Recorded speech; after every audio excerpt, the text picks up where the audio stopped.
I appreciate you coming back to our channel. Burt Reynolds and Sally Field had already become well known before they ever met. Burt, the megastar with the distinctive Southern charm and a moustache. America had fallen for Sally, the whipped clever girl next door. Their worlds were different.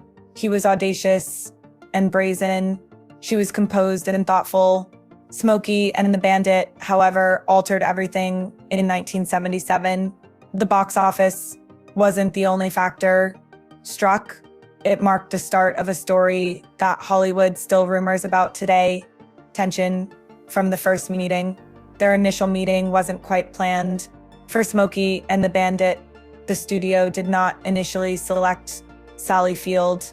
She didn't match their desired picture. Too sweet, too clean-cut. However, Burt Reynolds recognized something unique about her. He requested her, not simply suggested her. Additionally, Burt typically got what he wanted. He claimed she had a spark. She wasn't merely acting, though. There was a tug between them from the first second, a faint but distinct stream. He found it fascinating.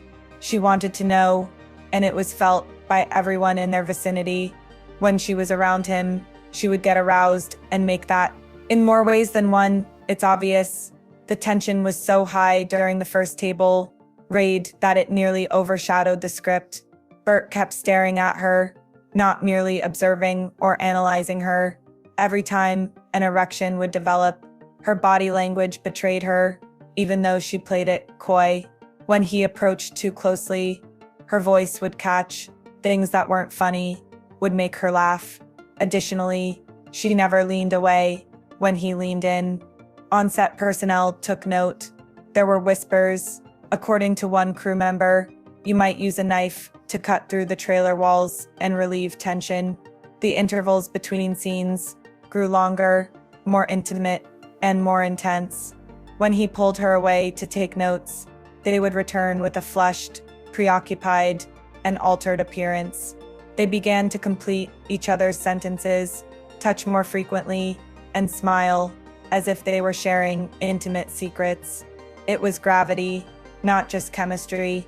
They lingered behind one night after the crew had packed up and the shoot had run late. The trailer door clicked behind them. The set was silent, and the air was warm. At first, they spoke quietly, like individuals do when they are aware that they are about to face a danger. Then there was silence, and then something else. Later, Sally would talk about that evening in an interview. Not immediately, however, years later, when the memories had matured and become as soft as high-quality film stock, she provided enough information, but not all of it, enough to validate the long-held suspicions, enough to suggest the gravity of the situation and the sheer volume of Burt that needed to be remembered. Literally, she simply grinned to herself and replied, "He made me shake and quiver with pleasure." When questioned again, years later, about her experience working with him, he had a quite large object, and it was always a treat, and it was obvious from the expression in her eyes. She meant it wholeheartedly. It was just foreplay on the set. When the cameras began to roll, their chemistry sizzled rather than just worked. When the director yelled, "Cut," what was happening was far worse than what was contained in the script. They flirted on screen. Off screen, it was something quite different, hotter, more tangible, more authentic. Burt would discover justifications for leaning in. His breath was close enough for Sally to feel it on her skin. She didn't retreat. She even appeared to lean in. Her gaze would linger a beat too long, and her chuckle came too freely. They weren't acting, whatever was going on between them. According to crew members, it was similar to witnessing a slow seduction in real time. She would lightly place her hand on his shoulder, longer than is required. Her face would be trapped between amused and aroused as he whispered things in her ear that made her flush. Nobody ventured to interrupt, but none of it was practiced. Some even said that during breaks, the two were always vanishing. They were not nuanced. A long meal, a closed trailer door, and a little disheveled hair following. The looks they exchanged upon their return stated that there were a lot of rumors, but no denials. A press release could never do that. Before either of them did, the others on set began calling them a couple. They had stopped acting.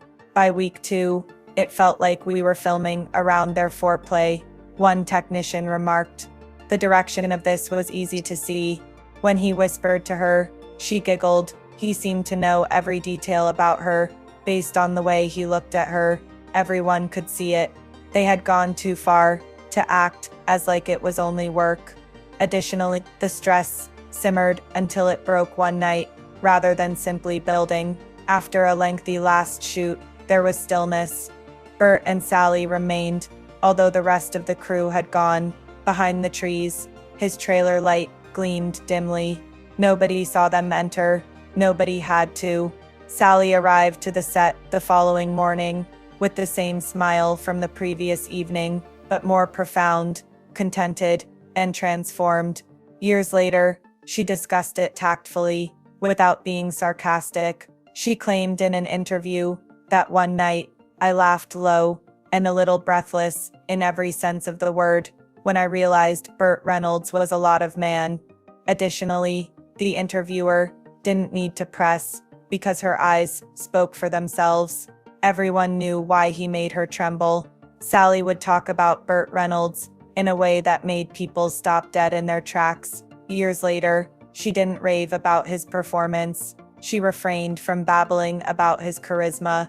She only uttered one sentence, carefully and softly, that made headlines everywhere. There was something about him that shook me.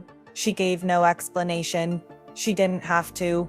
Her eyes narrowed slightly, her voice grew softer, and she stopped after saying it. People felt it, not just heard it. Those present say that presence was more than just emotional throughout the Smokey and the Bandit shoot. Sally, who never lost her temper, behaved differently in his presence. She seemed lighter and looser, yet she was also flushed and preoccupied, like a woman torn between temptation and control. Those in their immediate vicinity soon began whispering. To put it plainly, one insider said, "Let's just say that Bert left a lasting effect." Furthermore, he was not referring to Reynolds' performance. Rumors circulated. Bert consistently impressed Sally in an off-camera moment, particularly while the cameras weren't filming. After their private times, remarks were made about how her attitude will change, how she would return from private conversations, looking different, a little out of breath, and a touch unkempt. It was never verified by Sally. She didn't have to. More was revealed by her silence than by any acknowledgement. Furthermore, it wasn't nerves when she claimed that he made her tremble. Awe wasn't it. It was something much more memorable, much more intimate, and much more tactile. Everyone had a suspicion. Only Sally knows the specifics of what transpired, but it was whispered by everyone, and based on how she responded, she still remembered it. They clearly went too far and didn't turn around. The pretense eventually came to an end. They were more than just co-stars glancing at each other. No longer, in every manner that mattered, they were together, arm in arm, eyes locked, hands lingering where they shouldn't in front of flashing cameras. They began to arrive at gatherings. No one required confirmation, but there was no official label or press statement. It was evident throughout them. On set, they would vanish from meetings without anybody pinned, behind trailers, or in locked areas. And when they came back, something was always different. Bert's shirt was half tucked, Sally's hair was a little untidy, and her lipstick was newly reapplied. Everyone took notice. Nobody ventured to inquire. Long after the rest of the crew had disembarked and gone, they remained after the cameras had stopped rolling. When they finally reappear, the atmosphere between them was heavy and charged, like the air after a summer storm, so everyone could assume what they were doing, even though no one actually knew. Outsiders saw it as passionate. However, those closest to them witnessed the true situation. Obsession was beginning to set in. Desire was no longer the only thing. Dependency was the cause. They were infatuated with one another. Furthermore, the type of fire burns quickly. In addition to being hot, the high was their addiction. However, great passion doesn't last forever. Additionally, as the heat, when the distance between them peaked, the fissures became visible, because celebrity, ego, and the love that was never meant to endure were going to put what had started with stolen moments and whispered promises to the test. Bert's confidence began to falter as Sally's star increased, and her influence chilled him. At first, it wasn't clear. He continued to be the golden kid of Hollywood, receiving large salaries and creating news. However, as he was relying on charm, Sally was changing. She was winning accolades, landing important parts, and gaining the respect of critics who had previously written her off. Bert detested it as well. He had always been the one in charge, the one who entered a room and took possession of it, and the one that everyone desired. However, all of a sudden, she was the object of celebration. The subject of the writing was her, and he spiraled as a result of that change, that slight power switch. He didn't simply go silent, he became petty. He declined to go to the Oscars, the most important night in Sally's life. Simply put, no. In his heart, he couldn't bear not being the focus of attention, not because he was busy, or that he wasn't invited. To stand next to her was to stand in her shadow, and Burt Reynolds could not stand that. Companions claimed that the jealousy was not limited to fame, it was intimate. Something primal was damaged in him. The woman circling his globe was no longer Sally. She was starting to become independent, and he withdrew rather than raised her. The distance grew colder behind closed walls. The praise ceased. The control began. He asked her decisions, undercut her victories, and made casual remarks that hurt more than she realized, and Sally maintained her composure.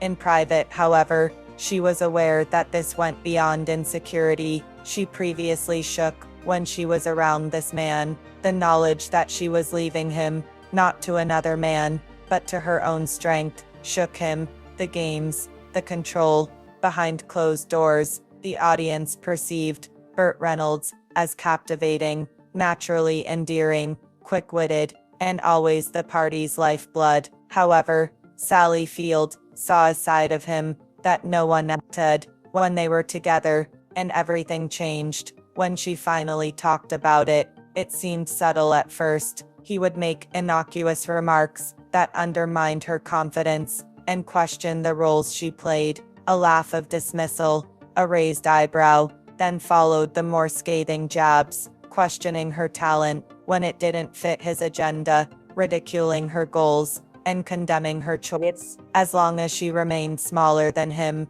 he wanted her close. His grip tightened as she approached freedom, and what had begun as raw, electrifying passion started to twist into control. He was no longer merely her lover. He served as her anchor, her critic, and her barrier. There was a change, even in their most private moments. He must have been the leader. He needed to feel in control, not only on an emotional level, but on all levels. His words were sharper, his moods deeper, and his silence louder, as he felt her slide through his fingers. Back then, Sally remained silent. She kept him safe. She kept their narrative safe. However, concealing the truth was more difficult than she admitted. The looks that ceased to be amusing, the silent intervals that once hummed between them. Now, the tension sat numb and lifeless. She once claimed that there was a violent element to their relationship, in the way love became something that hurt more than it healed,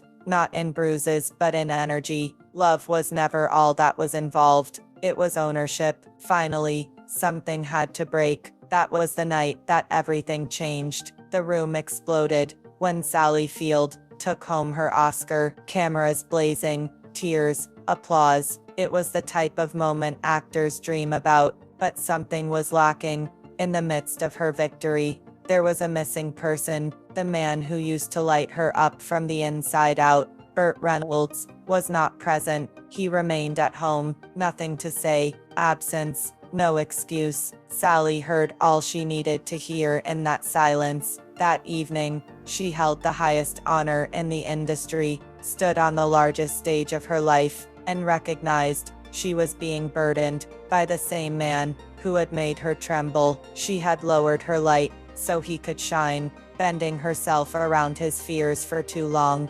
However, he vanished the instant she unleashed her full potential, as something clicked into place inside of her, because true love endures, even after you achieve success. When you get up, it doesn't back down, it is standing next to you. Burt was unable to accomplish that. Later on, she acknowledged that it was the instant she realized there was no turning back. Their formerly uncontrollable desire had diminished. She had finished reducing herself to appease the man's ego, and the passion had changed. That night, it was over. However, Burt never quite moved on. Years later, he referred to Sally as the love of his life, and spoke of her with a peculiar mixture of remorse and respect. However, the harm had already been done, and Sally had already left, heart intact, spine straight, trophy in hand. She regained herself. In addition to winning the Oscar, it was always hot. Decades later, the question, did they actually sleep together, is still asked. Sally doesn't dispute it, but she also never confirms. Additionally, there is always a subtle, lingering intensity when she discusses him and how he made her feel. Burt, she says, Reynolds caused her to tremble, and only she is aware of the reason, be it danger, desire, or the recollection of what nearly was complete.